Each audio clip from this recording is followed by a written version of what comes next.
Swadika and good evening and welcome to Thai PBS World Tonight. I'm Nat Bunak. I'm Frank Kanshinet. Yesterday, we were still guessing the final tariff rate on Thailand's product. And now, disastrous number. What do you think? 36%, which is not any different from what has been announced a few months ago. And it's pretty surprising because we initially thought that the 36% tariff that was imposed earlier this year would be reduced to below 18%, which was what Pichai Chunhawashira, the finance minister, actually hoped for. But unfortunately, when we found out this morning that the tariff rate is still 36%, so that is really shocking. It remains at 36%. It means that the 5-point proposal that we always push for, Pichai always push for, malfunctioned at this moment. As in, of course, Pichai already say that they pushed for this proposal on 6 July last weekend. So this might not be go into in fact at this moment. But of course, as what you said, 18%, no matter it's 18%, 20%,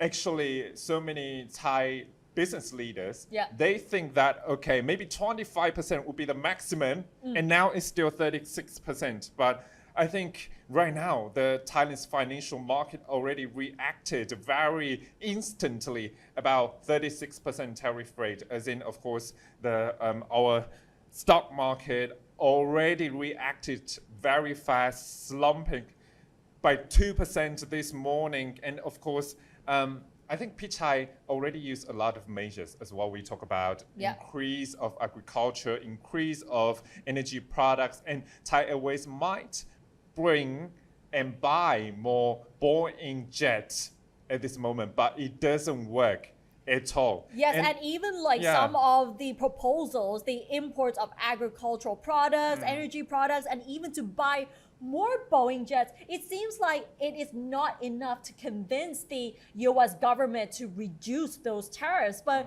when we look at other countries like Vietnam or even Japan, for example, they managed to secure some sort of deal so that their tariff rates have been reduced. But for Thailand, it's like the same. But it means that, of course, Thailand acted sluggishly. Yeah.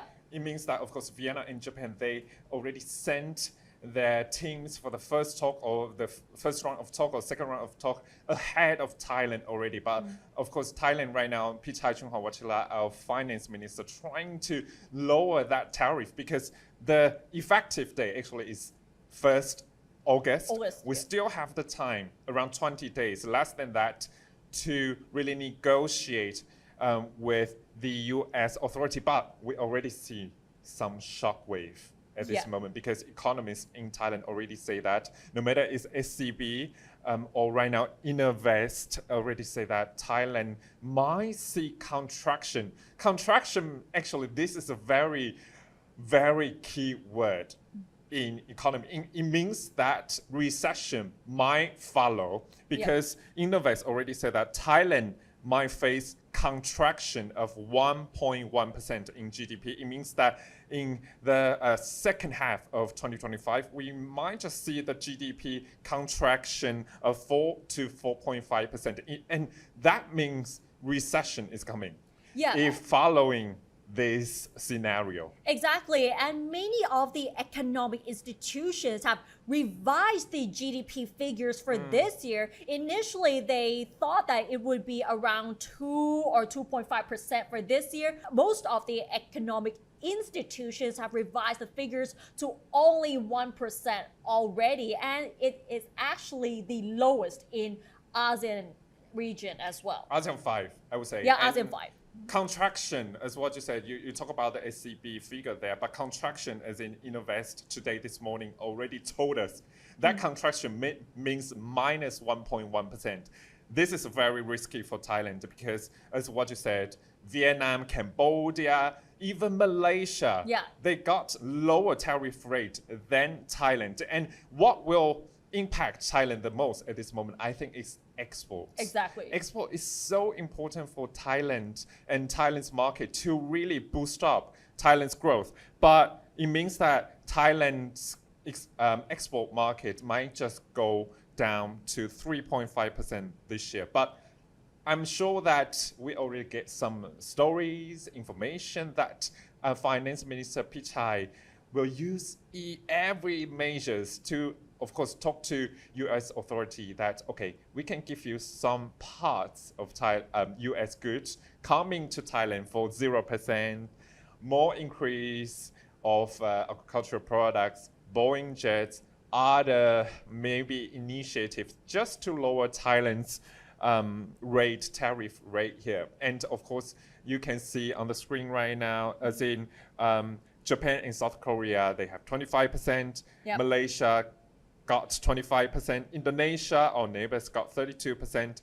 Cambodia and Thailand at the same 36%. But Cambodia actually, they lower their tariff from 40-ish to 36%. So you can see that many of the countries got their tariff rates lower than before, but except for Thailand, it remains the same. So this is really surprising. So it's up to the finance minister, who is actually the head of Thailand's negotiation team with the US, how they will actually convince the US to reduce those tariffs, because it looks like it's going to be a very difficult task for them. Firstly, we'll talk about GDP growth. Yeah. Secondly, export. Now, FDI, because foreign direct investment, those investors, new investors, no matter existing or new investors, when they want to, because of course the biggest market is still the US market, when they want to put investment in Thailand or other countries in ASEAN, they want to get more benefits. So right now, 36% for Thailand's product exporting to US markets. You see, Malaysia right now 25%. And if I were the investor, why wouldn't I put investment in Malaysia, Thailand, and what to do?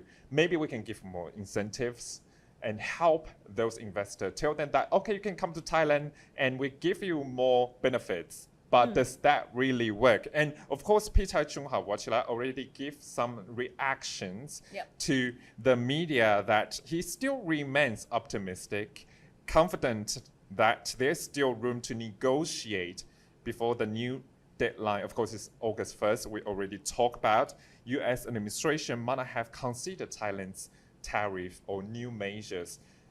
We still have time to go, Ned, but right now, we haven't seen the light of dark tunnel yet.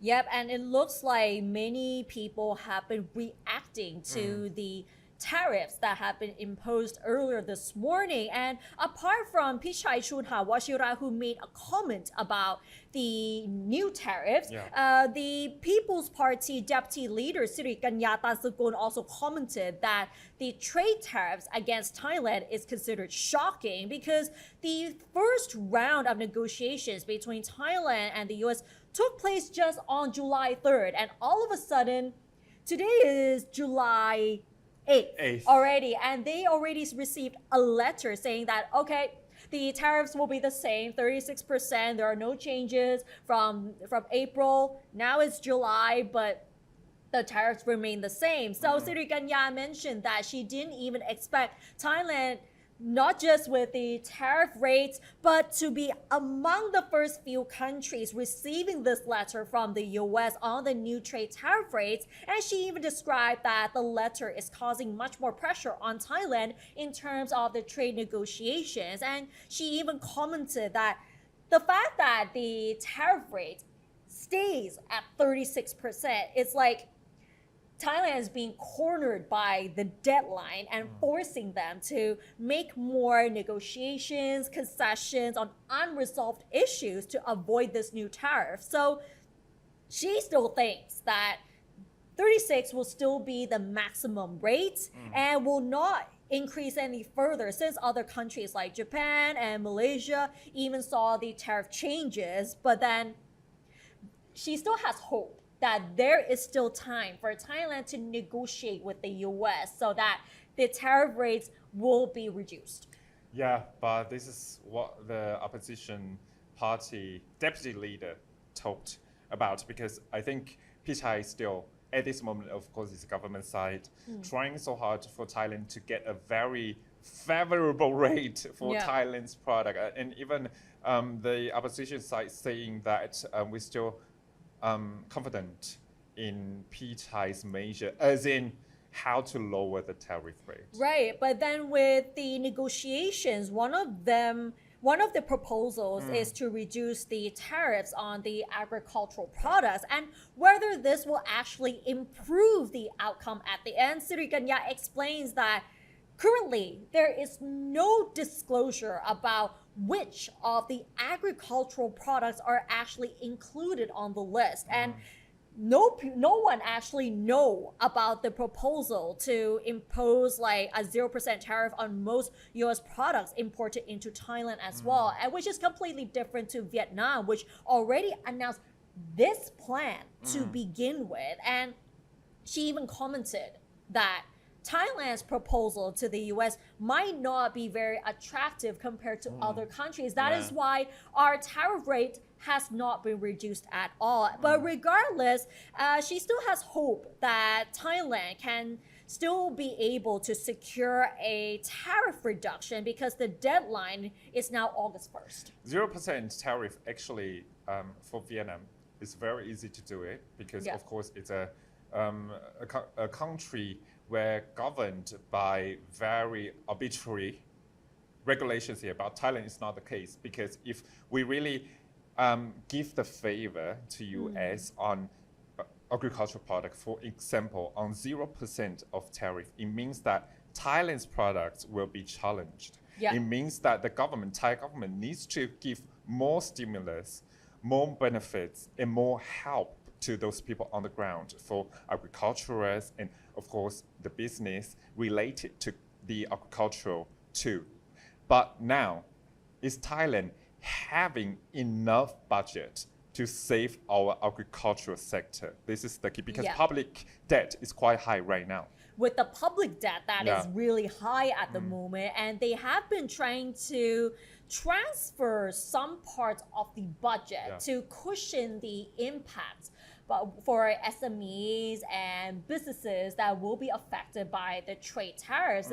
The government will be going crazy at the moment, trying to help these people, trying to convince the US President Donald Trump to reduce the trade tariffs. This is going to be hard work. And considering that the economic outlook for Thailand is not looking good at all, with only 1% growth, lowest among the ASEAN 5, that is going to be a tough one for the Thai government, especially for the finance ministry.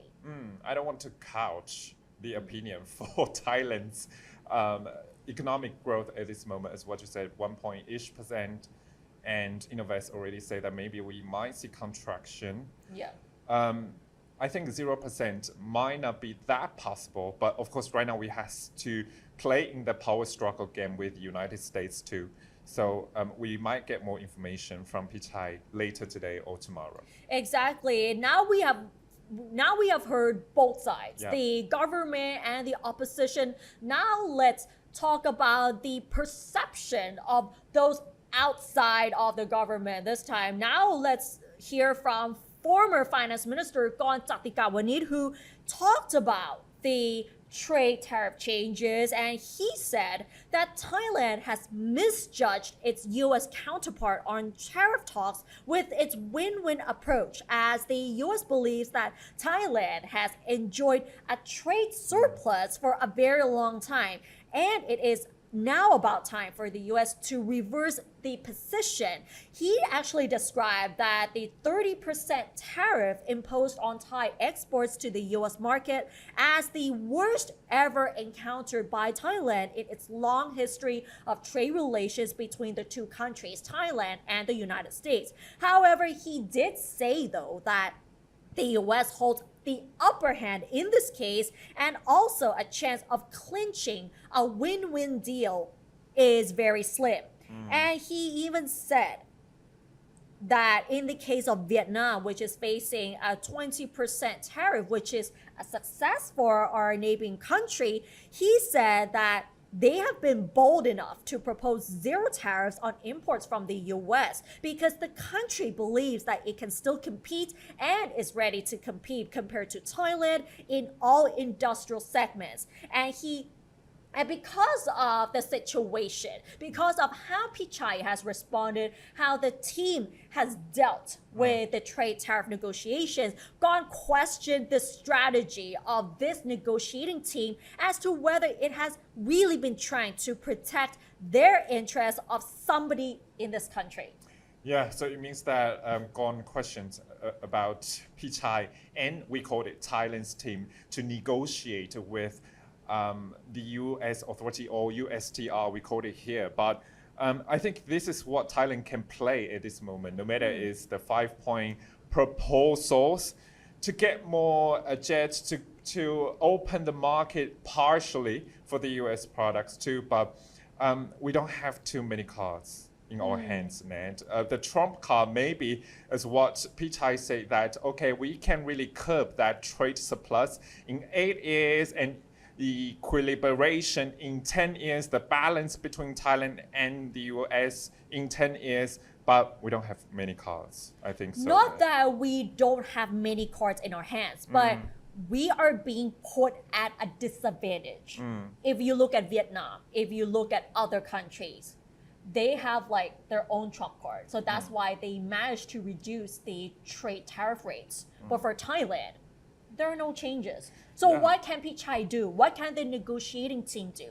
They might have to change the proposal. It's not just agricultural products. It's not just more Boeing jets. There might need to do something else. One suggestion came from the chief economist at Kiatna Kimpatra Bank, who said that Trump's announcement was a signal that the US is not happy with Thailand's proposal. But regardless, the US is not completely closing the door on further negotiations. But with such a high tariff rate, he said that Thailand will lose its competitiveness in the US market to Vietnam and Mexico, which are facing much lower tariffs. And he also noted that Thailand is now being forced to open the domestic market to US imports in return for saving its exports, such as by lifting of non-tariff barriers on the agricultural sector, which will affect a lot of people here in Thailand, because Thailand is like quite dependent on agricultural products. And if you go through the whole map of Thailand, most people are actually working in the agricultural industry. A lot of percent of GDP, of course, contributed from the agricultural sector. But right now, of course, you talk about win-win approach. This is a very tricky one. As in, you talk about Vietnam, of course, offer that 0% on American products. Can Thailand do the same? Many economists say that it's not possible because Thailand's public debt is already high, and Thailand cannot provide this kind of strategy and initiative and incentive for people on the ground, and of course for those new investment to come to Thailand. And we also talk about FDI too. The shift of FDI, foreign direct investment in the region, is already competitive for many countries. They would really want to get FDI, no matter from China, from developed countries, but they will choose only where they can get benefits the most. Exactly. And Thailand might not be on the list. And also, we have to mention briefly about political economy here. As in Vietnam, Cambodia, I will let you think, Vietnam and Cambodia, they got lower tariff. But Laos, Thailand, Myanmar got higher tariff rates. So what does that mean? We will have that in our This Week with Thai PBS World. Yeah, we can analyze further into the political implications and whether the political instability may contribute to that. But then there are more suggestions from the same economists, considering that the trade negotiations often lie with the finance ministry. So Kiatna Kimpatra Bank suggested that the finance, commerce, and agricultural ministries, as well as the private sector, must work together to convey a message to the United States and foreign investors that Thailand is actually ready to open up not on agriculture, but on high-tech industries such as EV parts, AI hardware, and data centers, and also to provide attractive incentives to such investors, because we have to admit this. We're in the digital era. Everything is all about data centers, AI, and EV parts. Yeah. This is where they can compete. And this is something that Thailand has to really reconsider. Not just agricultural products, but EV is now the thing. AI, data centers is a big thing right now, especially in the digital economy. All countries, especially in the ASEAN region, are putting much more focus on data centers, on developing AI, deep fake, and also anything tech, fintech, cryptocurrencies. Why not this? Yeah, so the solution actually are already on the table. No matter it's data center, Google last year already said that they will put more focus and investment for data center in Thailand. TikTok also did the same. AI, as what you said, actually Thailand already has that infrastructural ability and quality for developing such technology. And EV2, of course, Thailand right now is the hub. And World Bank also say that digital transformation will really help Thailand to boost the GDP to 6% plus, 6% of course.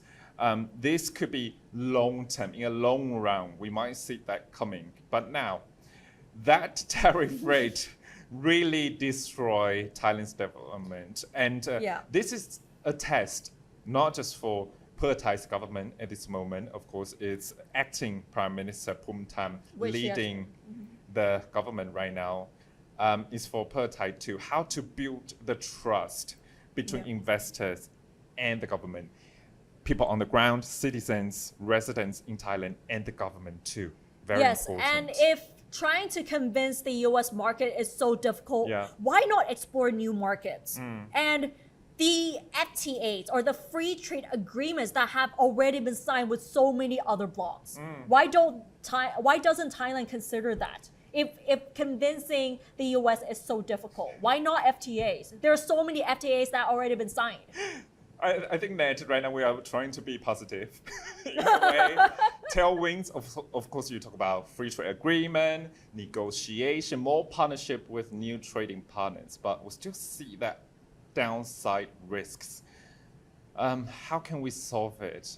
Right now, still economists or Kun Pichai Chunghao Wachira will find a way for us, hopefully. Hopefully, but then it's not going to be an easy road for the Thai government. And because the government right now has been busy focusing on trying to cushion the impact of the trade tariffs, the economic instability, and considering that the GDP projected growth this year is not going to be like 2%, but just only 1% and a bit. Here comes another bomb. It's already official because the much touted entertainment complex bill has finally been dropped from the cabinet agenda. But can we all agree that this is not surprising at all? Because we've been hearing this all the time, that they've been trying to postpone the bill, postpone the discussions, and now it is eventually dropped from the cabinet agenda. It's not surprising at all, Ned, because yesterday we talked about it. We also talked about this bill, which is contentious and controversial. That, of course, we talked about Macau yesterday too. There's some benefit for the citizens in Thailand if this bill passed, but still, the government still needs to convince no matter the opposition party or religious group on the ground too. There's some still concerns there. Yes, and the government spokesman Jirayu Hongsap has confirmed earlier today that the controversial entertainment complex bill has already been dropped from the cabinet agenda because they claim that the bill needs more consideration and also more time to explain to the public. And what they mean by explaining to the public is the so-called benefits of having an entertainment complex in Thailand. And like we said yesterday and many times before, it is controversial in itself because many people do not believe that having an entertainment complex, which includes a casino, would actually curb illegal gambling. Even though the Thai party, the government rather, has been saying that, it will boost the tourism, boost the economy, curb illegal gambling. But many of the opposition parties say that no, it's not going to curb illegal activities, but it would encourage people to get into gambling a lot more. And when we talk about gambling, currently it's against the law, and also Thai traditional values, like you said before, is that it is linked to Buddhist values. In Thai, we call it abayamuk. When you talk about abayamuk, it's like these are the things that you should never touch. Like, for example, drinking too much alcohol or going to pubs and bars or even gambling. This is actually part of the abayamuk that has been widely echoed among Thai people and in Thai society. So it's kind of like taboos, right? Yes, like a taboo. The Deputy Finance Minister, Julaphan Amorviwat, has admitted that the removal of the bill from the cabinet agenda is mainly because not just the criticism from society, but there are significant changes in the cabinet. Remember last week, the Thai government has went through a big cabinet reshuffle because the Phumjai Thai party has left the coalition and is now part of the opposition parties, joining the People's Party, the Palang Pracharat Party, and the Bentham parties as well. So that means the ruling government now has a very slim majority. And the Ed Julaphan said that because of these significant changes, this is why it's time to reconsider the controversial entertainment complex bill, and they also need more time to provide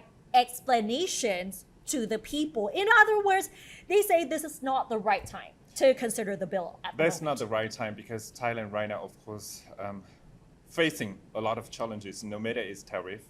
Inside private debt, public debt, household debt, debt, so many debt for household Thailand. Debt, everything debt. It's like everywhere. Household debt, public Everything, debt, and even like the changes in the budget, reallocation of the budget. Rather. And political instability on top of that. So it means that right now it's not a good timing. And of course, I think Thai government, they really have to go on the ground for public hearings, to talk to people, to talk to business leaders. And this is a very...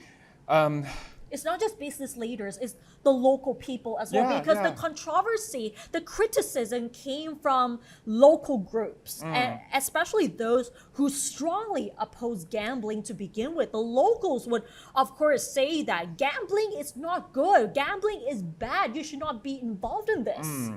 And it's a warning sign for Thailand's government too, because do you remember actually last year we understand the bill is coming. So many investors, no matter it's international companies or domestic companies or moguls there, they really want to put investment in entertainment complexes. They already say that, in Klong Doi, they will really want to move the port to another place, and that giant space can become one of the entertainment complexes there. But now, everything is vanished. It's vanished, but we also have to point out that Thailand is not like Singapore or Macau. The mindset of Thai people, they do not think that having a casino would actually boost the Thai economy or improve tourism or even to tackle illegal gambling, which is, let's face it, it's still everywhere on the internet and underground. It's everywhere. The mindset is not the same. So it requires the government and even the private sector to keep explaining to them the benefits. Well, of course, you also have to mention the downsides, but the benefits of having an entertainment complex, looking at case studies in Singapore, Macau, or even Melbourne, for example, they have to provide a lot of understanding. But then, speaking of the reasons why they decided to drop the bill, maybe the real reason could have been that they are scared that the bill would have been shot down in Parliament because, like we said, the main coalition partner, Phumjai Thai, has moved to the opposition, and so there will be more MPs saying that no, we're not going to accept the bill anymore. And the opposition even said that please just cancel the project because it's not going to work. But then Julapan claimed that nope, this is not true, and the government still has the majority, slim majority rather, but he still somehow clarified that the bill is only being dropped, but it's not canceled at the moment. But considering that the entertainment complex project is one of the key policies by the ruling Pheu Thai party, but the question now is, when will this be actually accomplished? When? Yeah, it takes time.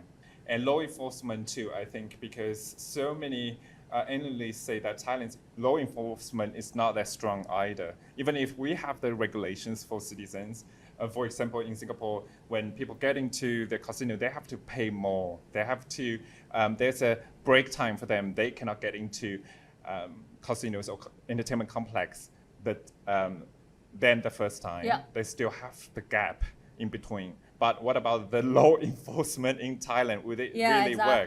And the law enforcement really needs to be fixed. And even though Julapan said that, oh, if we delay the bill, we will lose the economic opportunities. But we think that we will lose more economic opportunities if we don't negotiate with the US as soon as possible. So this has to be the big priority over the entertainment complex bill. Yeah, still very controversial bill for Thailand, and now the government wants to put full focus on tariff rate. Exactly. All right, and that wraps up tonight's edition of Thai PBS World Tonight. Join us every Monday and Tuesday at 6 p.m. on Thai PBS World's Facebook and YouTube Live. And don't forget to follow us on social media and our website, thaipbsworld.com, for all the latest stories and analyses about Thailand. Thanks for watching, and we'll see you next week. สวัสดีค่ะ สวัสดีครับ